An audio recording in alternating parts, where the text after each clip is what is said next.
When Abram was 99 years old, the Lord appeared to Abram and said to him, God, I am Almighty God, walk before me and be blameless. And I will make my covenant between me and you and will multiply you exceedingly. Then Abram fell on his face, and God talked with him, saying, God, as for me, behold, my covenant is with you, and you shall be a father of many nations. No longer shall your name be called Abram, but your name shall be Abraham, for I have made you a father of many nations. I will make you exceedingly fruitful, and I will make nations of you, and kings shall come from you. And I will establish my covenant between me and you and your descendants after you in their generations, for an everlasting covenant, to be God to you and your descendants after you. Also I give to you and your descendants after you the land in which you are a stranger, all the land of Canaan, as an everlasting possession, and I will be their God. And God said to Abraham, God, as for you, you shall keep my covenant, you and your descendants after you throughout their generations. This is my covenant which you shall keep between me and your descendants after you. Every male child among you shall be circumcised, and you shall be circumcised in the flesh of your foreskins, and it shall be a sign of the covenant between me and you. He who is 8 days old among you shall be circumcised, every male child in your generations.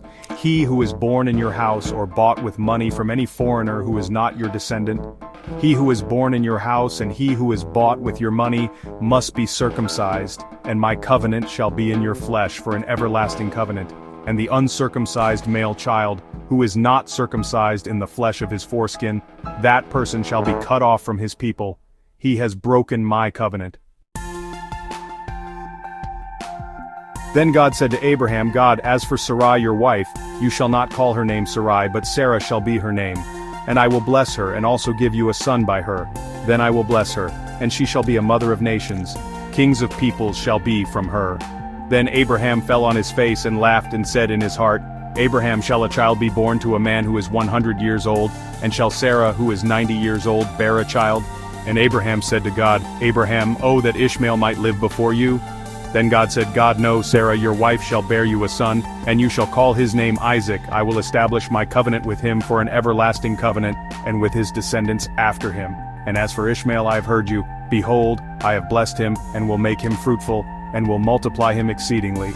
He shall beget 12 princes, and I will make him a great nation. But my covenant I will establish with Isaac, whom Sarah shall bear to you at this set time next year. Then he finished talking with him, and God went up from Abraham.